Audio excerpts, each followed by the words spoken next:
Xin chào các bạn quay trở lại kênh Em-Forex, mình là Minh. Rất vui được gặp lại các bạn trong bài học ngày hôm nay. Thì ở trong những hai cái bài học trước mình đã giới thiệu cho các bạn là stop loss là gì và những cái sai lầm mà khi chúng ta mắc phải khi đặt stop loss và những cái bước mà chúng ta cần thực hiện khi chúng ta đặt stop loss rồi, đúng không ạ? Thì đấy là những cái kiến thức cơ bản. Còn trong cái bài học ngày hôm nay mình sẽ giúp cho các bạn cách đặt stop loss một cách hiệu quả hơn, một cách sử dụng một cái chỉ báo mà nó đã có sẵn ở trong TradingView. Mình nghĩ là ở Việt Nam rất ít trader dùng cái chỉ báo này để tính stop loss và để đặt stop loss cho cái lệnh của chúng ta. Đó là chỉ báo gì ạ? Đó là chỉ báo Average True Range, tức là viết tắt là ATR, đúng không ạ? Thì mình sẽ giới thiệu cho mọi người cái chỉ báo này. Nó khá là nổi tiếng ở trên thị trường thế giới và đối với những cái trader nổi tiếng ở thế giới. Nhưng ở Việt Nam thì mình thấy có vẻ rất ít là người sử dụng cái phong cách này và cái trường phái này để xác định stop loss. Thì mình sẽ giới thiệu cho mọi người trong bài học ngày hôm nay. Đầu tiên chúng ta cần phải biết chỉ báo ATR là gì. Thì ATR là một công cụ dùng để đo lường độ biến động. Trong các phân tích kỹ thuật khác với những cái chỉ báo khác thì ATR không chỉ ra hướng đi của giá mà là một công cụ độc lập để đo lường độ biến động. Đặc biệt là những cái biến động mà gây ra bởi những cái khoảng chống giá hoặc là những cái biến động trong một cái khoảng giới hạn nhất định. Đó. Thì qua cái định nghĩa đấy thì các bạn có thể thấy được là gì ạ? Là cái chỉ báo này nó không chỉ ra cái xu hướng của giá, nó không phải là một cái chỉ báo để nó xác định trend. Thứ nhất là bạn phải nhớ đó là không phải là một cái chỉ báo để nó xác định trend. Thường sẽ không giúp cho bạn là nó xác định là cái trend nó đi lên hay đi xuống, đó, trend tăng hay trend giảm, đúng không ạ? Mà nó làm cái gì? Cái việc của nó làm là với một cái trend nó đi lên như thế hoặc là một cái trend nó đi xuống như vậy thì cái mức độ biến động, cái mức độ mạnh của cái trend đó nó là như thế nào. Thì đây là cái tác dụng của cái chỉ báo này. Và cái phần thứ hai mà chúng ta cần phải biết là cách tính của chỉ báo này nó tính như thế nào, đúng không ạ? Để tính ATR, trước tiên bạn cần phải xác định cái phạm vi dao động của khoảng thời gian trên biểu đồ, tức là bạn phải chọn là trong bao nhiêu phiên, 14 phiên, 20 phiên hay là trong bao nhiêu phiên đó. Trong trường hợp này thì bạn cần phải thực hiện 3 cái phép tính và lấy phép tính có giá trị cao nhất như sau. Đó là cách thứ nhất là lấy giá đỉnh của thời kỳ hiện tại chia cho giá đáy của trừ đi giá đáy của thời kỳ hiện tại. Cách thứ hai đó là giá trị tuyệt đối của giá đỉnh trong giai đoạn hiện tại trừ đi giá đóng cửa của giai đoạn trước. Và thứ ba là giá trị tuyệt đối của giá đáy trong giai đoạn hiện tại trừ đi giá đóng cửa của giai đoạn trước. Đó. Thì trong cả 3 trường hợp này bạn cần sử dụng giá trị tuyệt đối cho kết quả tính toán, vì chỉ số này chỉ đo độ biến động thôi chứ không xác định hướng đi của giá và nó sẽ không xuất hiện những cái chỉ số âm, được không ạ? Và hầu hết tất cả các cái sàn và các cái nơi mà các bạn giao dịch thì họ hầu hết là họ đều cung cấp cái chỉ báo này. Thế nên là bạn có thể sử dụng cái chỉ báo này trên bất cứ một cái nền tảng giao dịch nào. Đó, đấy là một cái lợi điểm của cái này, và bạn không phải trả tiền và bạn không cần phải mất phí. Và cái thứ hai nữa là cái thiết lập mặc định của nó là gì? Là nó thiết lập mặc định là sử dụng cái kết quả trong 14 phiên, đó là kết quả thiết lập mặc định. Tuy nhiên cái này các bạn có thể thay đổi đi một chút để cho phù hợp với bản thân hơn. Ví dụ có những cái giá trị mình hay sử dụng đấy là 10 và 20.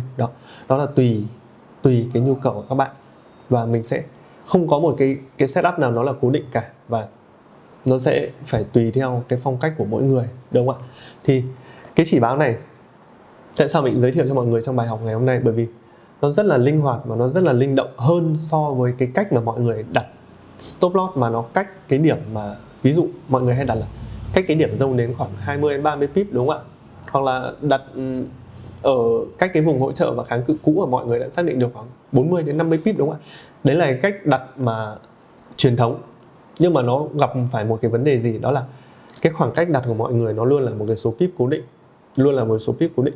Tuy nhiên trong cái trường hợp mà như các bạn thấy là thị trường càng ngày nó càng thay đổi, càng ngày nó càng biến động, thì cái việc đặt số pip cố định đây nó sẽ đưa ra những cái rủi ro mà bạn có thể mắc phải. Đó là cái số pip bạn đặt được bạn không cập nhật, tức là nó không linh hoạt được với thị trường. Ví dụ hôm nay thị trường nó chạy 5-60 pip, nhưng mà bạn lại chỉ đặt theo những cái mức dao động của cái tuần trước, là tuần trước chỉ của ngày hôm trước chỉ dao động khoảng 20-30 pip thôi, nhưng mà đến ngày hôm nay hoặc là ngày hôm qua gần đây là nó dao động khoảng 60 đến 70 pip. Nếu mà bạn vẫn sử dụng cái setup mà đặt stop loss của tuần trước, tức là chỉ đặt stop loss cách cái điểm mà chúng ta sử dụng, đó là zone nến hoặc là điểm kháng cự hoặc hỗ trợ cũ là khoảng 20-30 pip, thì chắc chắn cái lệnh này của bạn nó sẽ bị quét stop loss rồi. Và sau khi quét stop loss thì có thể nó khả năng nó sẽ đi đúng theo hướng của bạn, thì như thế nó sẽ rất là tiếc, đúng không ạ? Thì đây là cái lúc mà cái ATR này nó đi vào hoạt động và nó sử dụng có hiệu quả hơn so với cách đặt truyền thống, đúng không ạ? Và bây giờ chúng ta sẽ vào trong cái chart thực tế để mình chỉ cho mọi người xem là chúng ta sẽ sử dụng cái chỉ báo này như thế nào, được không ạ? Ở đây để thêm cái chỉ báo này thì bạn có thể vào phần indicator và bạn gọi ở đây là Aterra. Thì đây nó sẽ có sẵn ở trong phần built-in của nó là average true range của nó, là bạn chỉ cần bấm vào đây nó sẽ hiện ra. Thì ở đây mình đã setup sẵn cái chỉ số này và như thế nào, và tất cả những cái thông tin nó đều đã hiện đây. Ở trên đây là RSI của mình và ở dưới này là cái chỉ báo về average true range. Đó, đúng không? Còn đây là cái cặp đồ thị chúng ta sử dụng là cặp EU, một cặp rất là nổi tiếng và truyền thống, đúng không ạ? Mình sẽ thử quay ngược lại đồ thị về khoảng thời gian này một chút. Và ở đây chúng ta có gì ạ? Theo tất cả những cái gì chúng ta biết là chúng ta đã biết vẽ chúng ta biết vẽ trendline rồi, đúng không ạ? Và chúng ta đã biết vẽ vùng hỗ trợ và kháng cự, đúng không ạ? Thì ở đây chúng ta đang có cái gì? Chúng ta đang có một cái xu hướng giảm với những cái đỉnh sau thấp hơn đỉnh trước, đúng không ạ? Và đối với cái xu hướng giảm này thì cái chỉ báo ATR này nó có chỉ báo là cái biến động giá nó sẽ biến động như thế nào, đúng không? Và trong một cái xu hướng giảm ở đây, mọi người có thể thấy là cái biến động giá càng ngày nó càng giảm đi, càng ngày nó càng giảm đi, tức là cái biên độ của nó càng giảm, chứ không có nghĩa là cái biên độ giảm là nó chuyển vào cái trạng thái là xu hướng giảm nhé. Cái đấy là mọi người đừng có nhầm, đó là nó chỉ thể hiện là trong một cái xu hướng đó là cái giá trị, cái độ biến động, cái độ dao động trong khoảng thời gian đó. Ví dụ cái chỉ báo ở đây mình đang đặt là mặc định là 14, tức là nó sẽ tính trong 14 cái phiên trước đó thì cái mức độ dao động nó sẽ càng ngày càng bé dần, càng ngày càng bé dần. Đó. Thì ở đây chúng ta sẽ có cái gì? Mình sẽ vẽ lại cái trendline ở đây. Cái cách đơn giản nhất là ví dụ mọi người có thể đợi,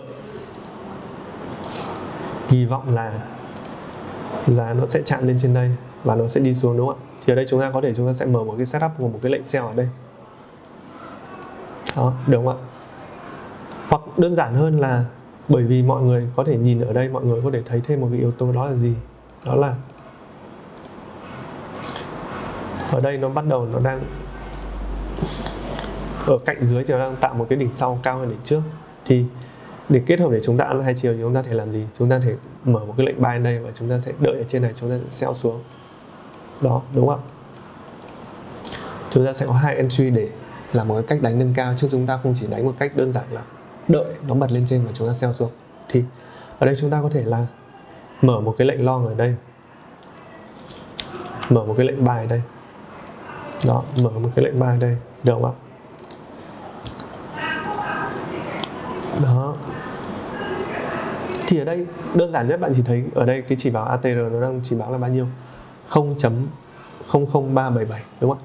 Thì cái cách đơn giản nhất khi mà bạn đặt stop loss là bạn lấy cái giá ở cái điểm mà bạn entry của bạn, bạn trừ đi cái phần đó thôi là bạn đã ra được một cái điểm stop loss hợp lý rồi, đúng không ạ? Cái điểm của chúng ta 1.07892 trừ đi ở đây 0.00364. Đó, đúng không? Thì chúng ta sẽ có cái điểm stop loss là gì? Là 1.07528. Đó, 1.07528. Đúng không? Chúng ta sẽ có một cái điểm stop loss ở đây và nó sẽ giúp cho bạn giải quyết là mình đặt stop loss cách cái dâu cũ này là bao nhiêu, mình nên đặt cách cái dâu cũ này là 15 pip, 20 pip hay là 30 pip để tránh cái thị trường nó bị quét. Thì ở đây là cái thời điểm mà ATR nó sẽ giúp cho bạn nó giải quyết cái vấn đề này. Như các bạn đã thấy cái chỉ báo ATR chúng ta sử dụng ở đây là nó rất là hợp lý. Ở đây thực sự nó rất là hợp lý, bởi vì sao? Nó để ra một cái khoảng trống giá vừa phải để giá nó có thể nó đi xuống đây và nó vẫn có khả năng nó đi lên. Đó, đúng không ạ? Chứ nó sẽ không phải là nó quá gần là giá nó chạm vào đấy nó quét stop loss của bạn và nó đi lên luôn, hoặc là giá nó cái stop loss nó quá xa cái vùng mà cái điểm bạn vào lệnh để giúp bạn không phải chịu những cái tổn thất mà mình không đáng có, đúng không ạ? Đó là cái chỉ báo ATR giúp chúng ta làm được như thế. Đó. Thì đây là đối với cặp EU. Chúng ta để sang bất cứ một cặp nào khác, thậm chí là vàng, hoặc là chúng ta thử sang cặp vàng, một cặp mà khá nhiều người quan tâm. Tức là cái cách thức sử dụng nó đều như nhau và nó không có gì là nó nó quá là phức tạp ở đây cả. Ví dụ tại thời điểm hiện tại thì ở đây chúng ta có cái gì ạ? Chúng ta thấy vàng vẫn đang ở trong một cái trend giảm, đúng không ạ? Và cái việc chúng ta cần làm là chúng ta kỳ vọng là chúng ta sẽ mở một cái lệnh sell ở đây để nó tiếp tục đi xuống, và target của chúng ta dưới những cái đường MA này. Đó. Thì sao mình sẽ giả sử là một cái trader người ta sẽ mở luôn một cái lệnh sell ở đây, khi cái phiên thứ hai nó bắt đầu người ta sẽ mở luôn một cái lệnh sell ở đây. Và ở đây chỉ báo ATR có chỉ báo ở đây là cái mức biến động giá trong những cái phiên gần đây nó khoảng 15.514 tức khoảng 150 pip một ngày. Nhưng mà trước đấy mọi người thể thấy ở đây nó chỉ là 15.6 thôi. Đó. Thì tất cả những cái này, những cái chỉ báo này ở đây nó đều đưa ra thông tin cho chúng ta là trong những cái thời điểm này thì giá nó biến động như thế nào. Đó. Ví dụ thời điểm bạn vào lệnh ở đây thì nó báo ở đây là bao nhiêu ạ? 15.470, đúng không? Thì chúng ta lại lấy cái entry chúng ta vào lệnh trừ đi cái điểm đó thôi. Đó. 1682.995 trừ đi bao nhiêu? 15.540, đúng không ạ? Thì chúng ta sẽ có một cái điểm để chúng ta đặt stop loss ở đây. Đó.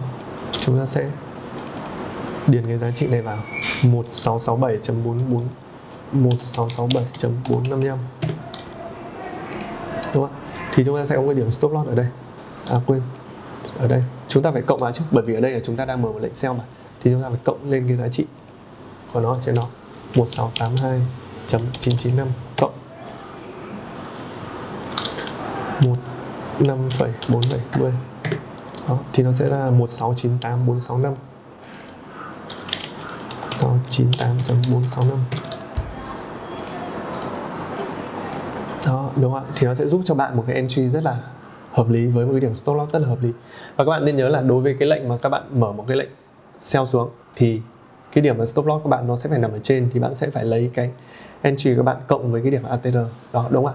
Và ngược lại, đối với những cái lệnh mà các bạn buy lên thì cái điểm entry của bạn nó phải thấp hơn cái giá vào của các bạn, thì cái việc các bạn cần làm là gì?